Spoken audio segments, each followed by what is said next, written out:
Hello everybody, welcome back. My name's Stephanie. Today's video is going to be a little bit of cooking and then one little tiny project at the very end. I'm a really bad procrastinator and I've been trying to work on that. And so at the very end, you're gonna see a project actually come to completion. I have a lot of projects that I just start and then I don't finish, and I'm trying to be better about that. So there's gonna be a little bit of a mudroom organization at the end. But before that, I'm going to show you 3 recipes that I made this week. I'm still trying to figure out how to eat with my family, or maybe not with my family, kind of feed them what they like. Because if you didn't know, I had weight loss surgery 2 months ago, and I'm not able to eat the same things as my family, and I'm not able to eat very much. So some of these things are recipes that might work for you if you have had weight loss surgery. The macaroni and cheese bowls with the popcorn chicken and bacon on top.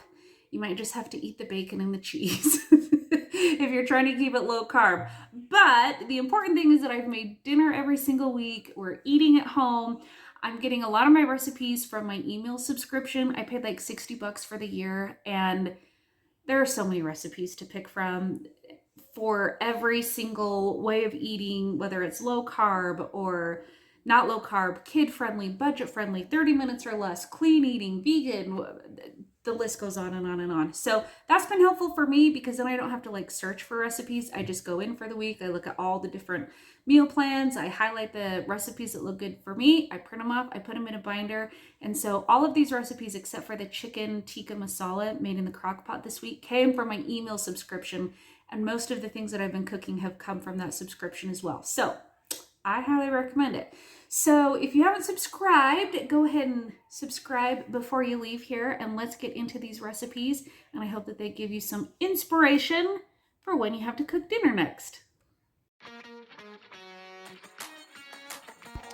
The first recipe is this Asian pork tenderloin. I didn't have a tenderloin, but I did have some pork chops from my butcher box that I had ordered. So I just took those out of the freezer and thawed them overnight. And then in the morning, I got up and made the marinade. It was really easy. I just put it all in a gallon Ziploc bag. It was 2 tablespoons of brown sugar, some soy sauce, some sesame oil, some apple cider vinegar. It did call for rice vinegar, but the apple cider vinegar worked just fine. Then some garlic powder, and then I also added in a little bit of ginger. I just buy the squeezy fresh ginger, put it all in a bag, and then I added my pork chops and kind of smushed them around and threw them back in the fridge to marinate.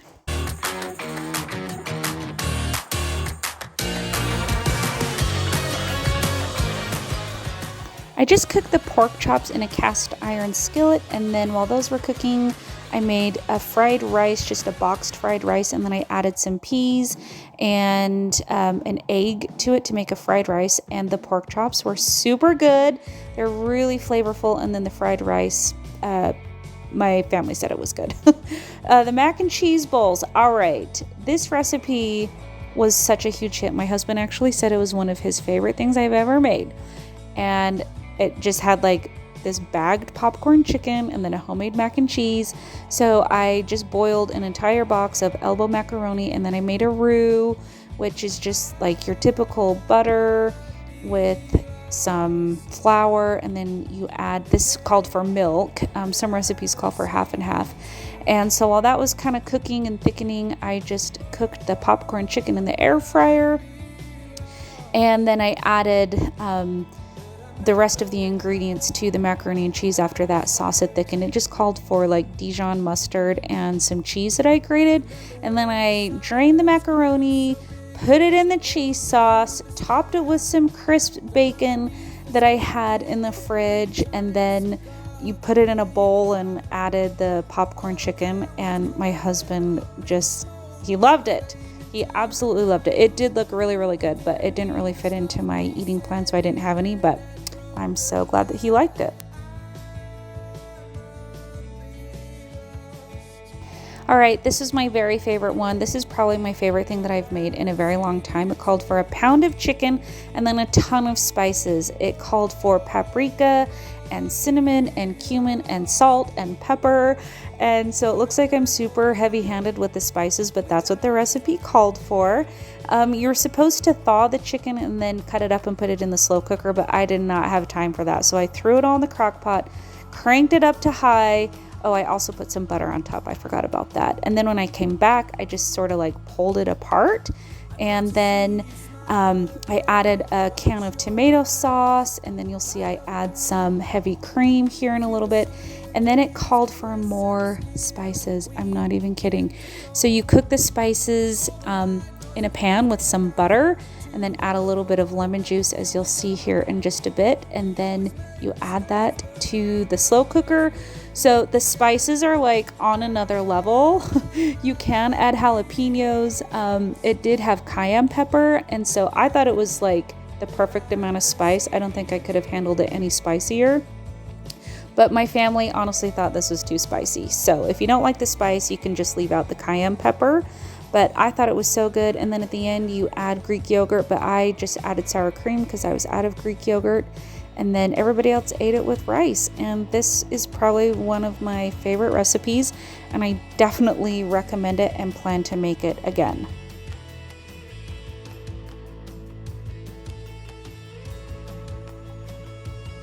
Oh yeah, ginger. Duh. Gotta have ginger.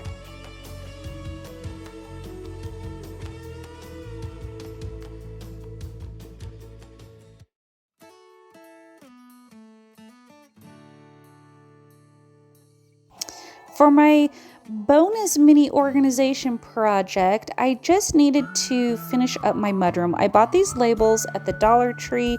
I knew that I had a lot of baskets that I wanted to have labeled, and so I measured these tags, and then I went into Canva. I have the Pro membership, but I know that they have a lot of free designs. If you've never used Canva, I highly recommend it. There's a little bit of a learning curve, but this is where I get all of my images, and then I just import them into Cricut Design Space. So I had that tag kind of as my template, and then I printed all the words that I needed on this white vinyl. And after I got that all cut, I just weeded out the part that I wanted, added that to all of the little tags, and I thought that they came out so cute, which you'll see here in just a minute.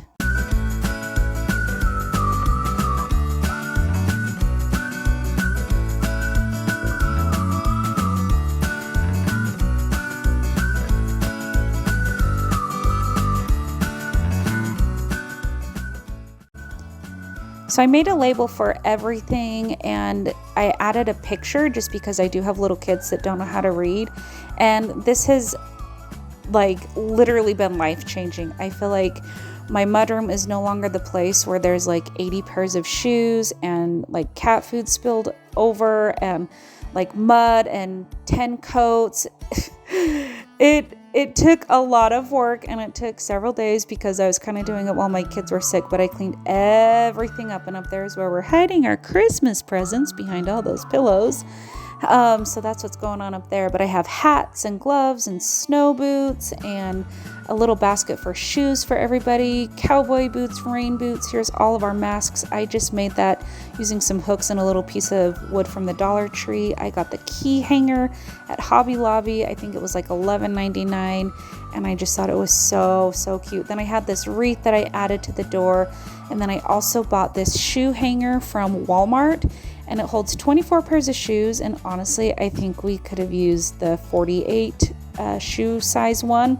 But anyway, this is our cute little mudroom. I love how it turned out with those little labels. It feels so good to have it done. Thank you so much for watching. I so appreciate it, and I'll see you next time.